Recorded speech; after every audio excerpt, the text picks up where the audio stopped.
전 세계 최초 MHM 공법으로 추출한 마시는 향기, 질병 예방과 건강관리의 새로운 변화가 시작된다.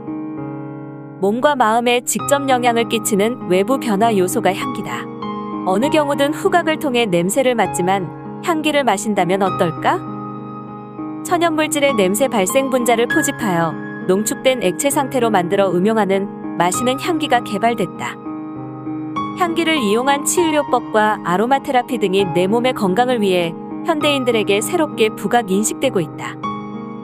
향기는 한번 맡고 날리는 일회성이 아니라 먹고 마실 수 있는 천연 영양소의 흡수 기능을 갖고 있다. 마시는 향기는 과일, 허브 등 약용식물, 건강식품을 위한 기능성 원료와 맑은 투명 커피 등 향기요법에 사용될 수 있다. 마시는 향기를 통해 내 몸이 건강해지는 법을 만나보자. MHM 공법으로 추출한 향기에 대한 이 책의 본문 구성은 너무 잘 먹는데 왜 늘 영양이 부족한가? 하게 되는 영양소를 제대로 먹는 법. 마시는 향기와 아로마 테라피의 공통점과 차이점. 마시는 향기가 몸에 어떤 작용을 하는지 증상별 향기 치유법. 영양소 섭취와 건강의 상관관계. 마시는 향기에 대한 궁금증. 질병 예방과 건강관리의 새로운 변화가 시작된다. 모아북스의 전 세계 최초로 향기를 마신다였습니다.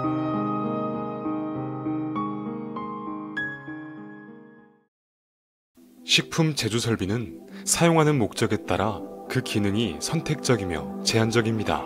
우리는 보다 쉽고 다양하게 다른 식품을 만든다는 일념으로 생산자의 입장에 서서 절실하게 필요한 것이 무엇인지 고민하였습니다.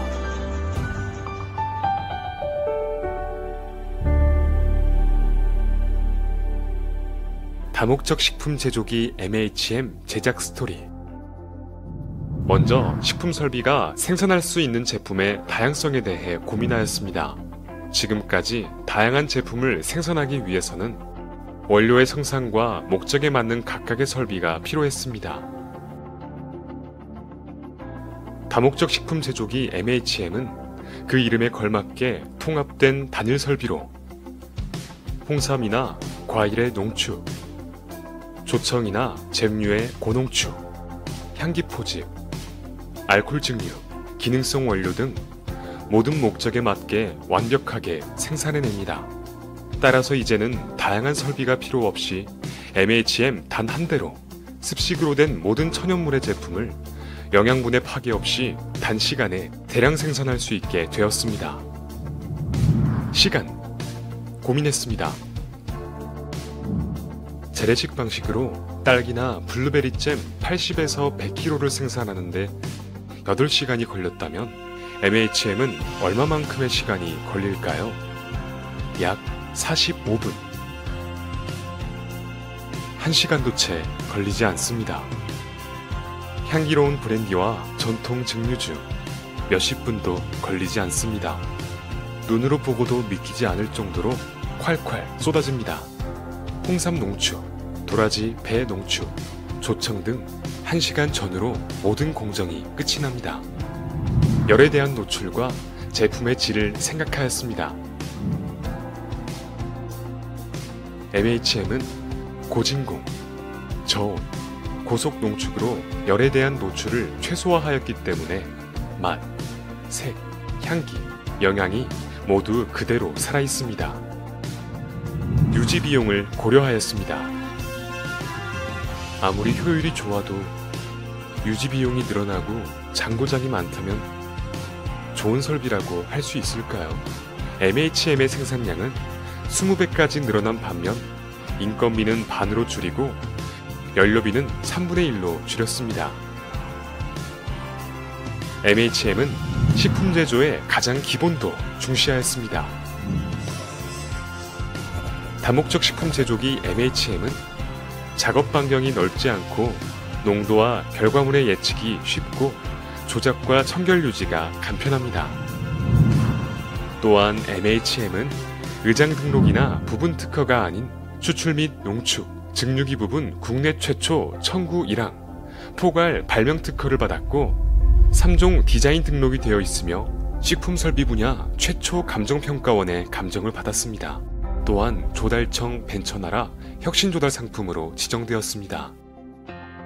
홍삼, 고농축 제품을 생산하는 식품회사, 제약회사나 원예 탕전원, 정부 지원 특화 사업체, 귀농귀촌, 창업자분들, 대학 및 연구기관과 주류 개발업체, 허브 및 향기 제조업체와 식품회사 등 그 이외에도 전국 다양한 생산자분들께 이미 설치되어 성공적으로 운영되고 있습니다. 다목적 식품 제조기 MHM, 이제 선택이 아닌 필수입니다.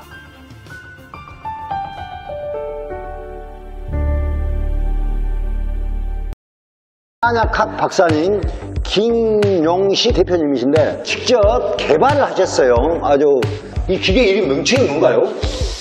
원래 그 정식적인 특허의 명칭은 다목적 농축 및 추출 증류 장치인데 한마디로 제가 이걸 뭐 도깨비 농축기라고 말씀드릴 수 있겠습니다. 도깨비 농축기. 예, 북치고 장구치고 다 합니다. 아, 만능기네요. 예, 맞습니다. 여러 가지를 할 수 있는. 네. 추출, 지금까지 추출. 추출, 그다음에 농축. 우리가 우리가 보면 잼이라든가 조청은 고농축 아닙니까? 점도감 강하죠. 고농축. 그 다음에 이제 술을 만드는 건 증류를 해야 되겠죠. 브랜디나 우리 전통 증류죠. 브랜디 증류. 증류시키는 네, 그 다음에 화장품의 원료로 만든 천연물을 이용해서 화장품에 향수를 뽑을 수 있는 그 다기능을 모두 가지고 있는 통합된 설비가 되겠습니다. 예. 이거 기계 한 대요? 예, 맞습니다. 예. 국내에서는 전국 1항 발명 특허, 포괄 발명 특허 전국 1항으로 나온 최초의 이제 설비가 되겠습니다. 기존의 열만 딱 올리게 되면 순간적인 살균에 의해서 35분 전후로 끝이 납니다. 35분 전후로? 네, 딸기잼은 모든 거 1시간 이내로 끝납니다. 네. 예를 들자면 배를 착즙해서 일반 사과를 착즙해서 고농도 고순도의 맛있는 청을 만들려고 한다면 일반적인 기준으로는 8시간에서 최소한 16시간 걸리던 재래식 방법이 이 설비에서는 1시간에서 2시간 전후로 다 완전히 끝이 나는 거죠. 완전히 시간이 완전히 아주 그냥 줄이는 거죠. 줄이네. 열을 적게 받기 때문에 당연히 제품의 질이 올라가는 건 말할 것도 열을 없는 가해도 거죠. 많이 안 넣는다는 이야기예요. 그렇죠. 가장 중요한 거는 천연물, 농산물의 성분이 변하지 않게 하는데 목적이 있는 것이죠. 원래 영양소나 네, 영양소가 그대로 보관되게 하는 것이죠. 보관된다. 그렇죠. 깨지지 않고 예. 열을 많이 가지 않기 때문에. 그렇죠. 예. 그렇죠. 예.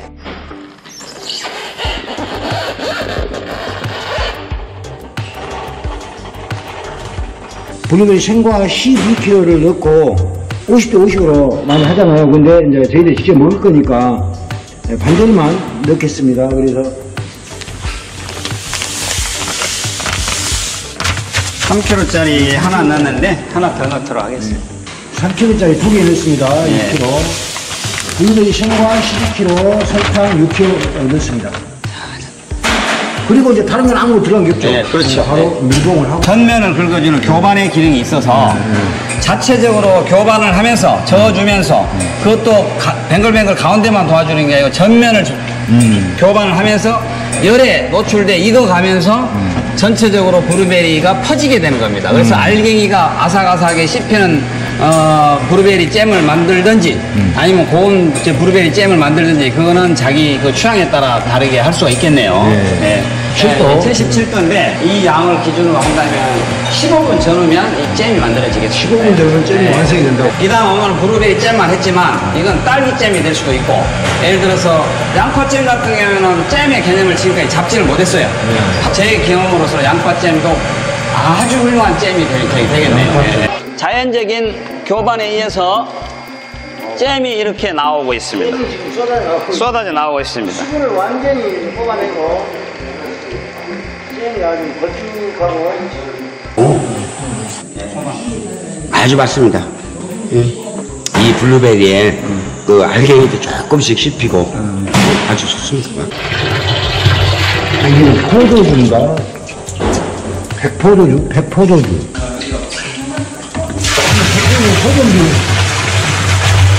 천안군 입장면이 포도가 굉장히 유명한데 거기에서 오랫동안 연구를 한 포도 와인입니다. 이거. 화이트 와인. 저는 이게 그것보다는 화이트 와인이 맛있어서 나이 든 사람이 이게 맛있더라고요. 증류 브랜드를 만들 때. 특별히 잘 팔려고 하지 않는데 오늘 뭐 기록의 신이 온다고 그래가지고 준비를 한 겁니다, 사실.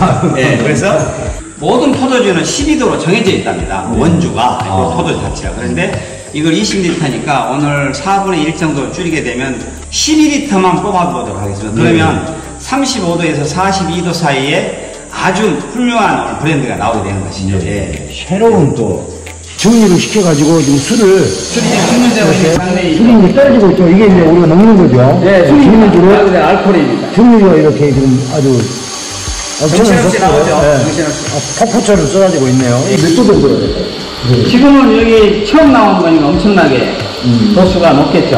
이론상으로는 40도 전후가 되는 브랜디가 나오겠네요. 내가 순하게 먹게 되면 좀 더 많이 뽑으면 되는 것이고요.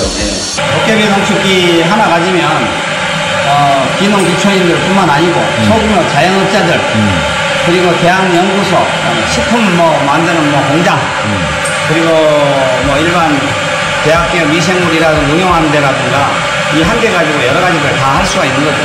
블루베리뿐만이 아니라 사과, 배, 복숭아, 기타 여러 가지 우리 과실들을 2차 상품, 우리 가공을 한 식품들을 만들 때 일반 농가에서 굉장히 접근이 어려운데 굉장히 접근이 쉽고 응용이 쉬운 겁니다. 이걸 12리터를 뽑았기 때문에 이론상으로는 40도 가까운 술이 되지 않을까. 드시면 주당들은 몇 ton지 다 아실 수 아니겠습니까? 오늘 기념인데 우리 또 한번 짠 한번 하겠습니다.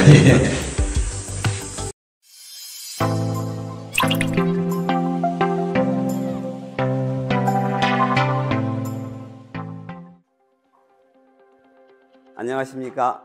자칭 타칭 향기박사 제1천 김용식이라고 합니다. 오늘은 전 세계 최초로 향기를 마신다는 다소 거창한 주제를 가지고 여러분들과 이야기를 나눠보도록 하겠습니다.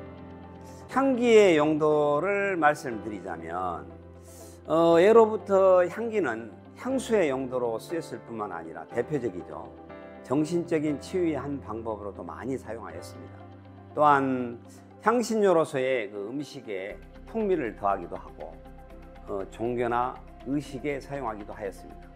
아마도 이것은 오늘날까지도 향기에 대한 변함없는 인식이기도 하겠지요. 천연물의 향기는 열이나 압력을 가하면 고유의 향이 소실되거나 변질이 쉽게 됩니다. 전문적인 용어로 말씀드리자면 이 각각의 천연물들의 향들 자체는 분자식 고리가 굉장히 약하죠. 그래서 압력이나 열에 잘 깨지기가 쉽습니다.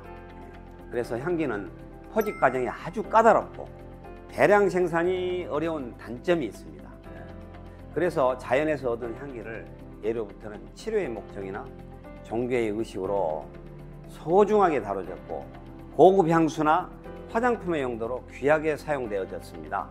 오늘날 그래서 우리가 자연의 향기를 얻기가 어려워지게 되기 때문에 인공향을 개발을 했죠. 전 세계 최초로 향기를 마신다라는 주제를 내걸고 향기의 혁명을 일으켜보고자 합니다. 박사님, 향기를 마신다니 그게 무슨 뜻인가요? 예, 참 막연한 질문 같기도 하고 당연히 나와야 될 질문입니다. 향기를 마신다는 의미는 다소 정말 추상적이고 모호한 느낌이죠. 아니, 향기를 먹고 마신다니 일반적인 상식으로는 참 받아들이기 어려운 개념입니다. 그런데 이제 우리가 눈에 보이지 않는다고 작용과 현상이 없는 것이 아니지 않습니까? 지구가 돌고 공기가 존재하는 것처럼 우리가 평상시에 눈으로 보고 느끼지 못하는 우리들의 자연의 에너지는 늘 우리 주변에 존재합니다. 이제 향기는 단순하게 코로 냄새를 맡거나 피부에 바르는데 그치지 않고 말 그대로 혀로 맛을 보고 음료로도 마실 수 있게 되었습니다. 약재나 허브 등을 중탕 추출하거나 우려 마시는 차의 개념을 말하는 것이 아니죠. 향기는 압력과 열에 굉장히 민감하므로 천연물 각자가 가지는 특징을 파악하여 그에 맞는 포집 과정이 중요하다고 할 수 있겠습니다. 향기의 대중화를 이루기 위해서는 첫 번째로 전문적인 지식이 반드시 있어야겠죠. 그에 맞는 특화된 장비, 추출 공법, 또 그 분야에 오랫동안 몸을 담아왔던 경험이 축적된 전문 인력 등이 필수적입니다. 우리가 만약에 맑고 투명한 고유의 향기를 대량 포집할 수만 있다면, 대량 채취할 수만 있다면 이렇게 마시는 음료는 물론이고 먹어도 무해한 화장품이나 방향제, 식재료 등 다방면으로 활용이 가능할 수 있겠죠.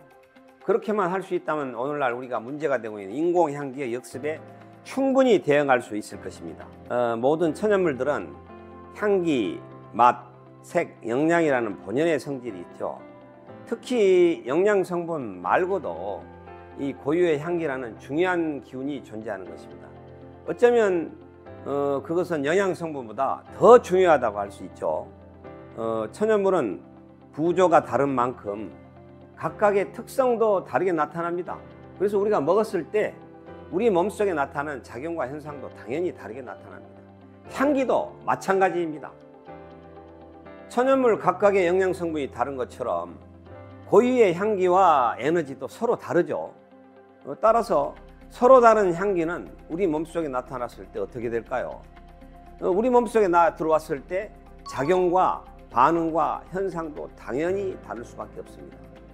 우리가 이제 병이 났을 때 그에 맞는 치료와 음식물을 섭취하지 않습니까? 마찬가지로 몸의 상태에 따라 알맞은 향기를 선택하는 것이 무엇보다도 중요합니다. 향기가 영양 성분에 우선한다라는 분류가 있을까요? 예, 있으니까 이제 그런 이야기가 나오는 거죠. 예, 동양의학을 예를 한번 들어보겠습니다. 수천 년 된 동양의학서에서는 음식 본연의 재료를 놓고 볼 때 향이나 색은 그것이 지닌 기운으로 여겼고 영양 성분보다 더 중요한 역할을 하는 것으로 보았죠. 그래서 단순히 우리가 음식을 먹고 생명을 연장하는 그런 음식의 개념을 넘어서 병을 예방하거나 치료의 개념으로 향기를 중요하게 여겼습니다. 한마디로 향기가 날아버린 음식은 그 천연물은 약으로서 효용 가치를 상실했다고 보는 것입니다. 기란 동양의학에서 인체를 구성하고 생명 활동을 유지시키는 가장 미세하고 정교한 근본 물질로 정의하고 있습니다. 사실 여기서 기라는 걸 영어로 번역을 했을 때 에너지라고 옛날에는 번역을 했는데 요즘은 KI, 기라고 그렇게 그대로 쓰더군요. 서양의학에서 말하는 개념의 에너지와 기라는 것은 명백한 차이가 있다는 것을 요즘 서양 사람들도 인식을 하고 있습니다. 다시 말하면 기란 치유의 대명제를 동양의학에서는 기미로 명시했는데 한마디로 향기가 우선이라는 뜻입니다. 한마디로 말씀드리면 마시는 향기를 기라고 여긴다면 동양의학의 관점으로 볼 때 향기는 강력한 생리작용들이 있다고 말씀드릴 수 있겠습니다. 생장, 발육, 생식, 장부 경락의 활동 등이나 혈과 진액의 생성, 순환, 수송 배출을 추진하고 촉진하는 작용을 합니다. 이것을 추동작용이라고 합니다. 혈과 진액을 액체 상태로 유지하고 정상 운행하고 체온이 유지되도록 합니다. 이것을 온후작용이라고 합니다. 체내의 혈, 정, 진액 등이 유실되지 않게 하는 보습작용이 있습니다. 외삽 침유에 대한 방어작용이 있으며 상호 전화, 신진대사 등의 기화작용 등이 있습니다. 여기서 기화작용이란 딱히 한마디로 정의할 수 없는데 동양의학에서는 인체 내 생화 변화라고 표현하고 있습니다. 이처럼 천연물에서 포집한 마시는 향기는 눈으로 보는 맑은 액체이기 이전에 기운의 집합체이며 구체적이고 막강한 힘을 가진 에너지의 원천입니다. 그래서 오늘은 전 세계 최초로 향기를 마신다는 주제를 가지고 이야기를 나눠보았습니다. 또 다른 영상으로 여러분들을 만나 뵙도록 하겠습니다. 감사합니다.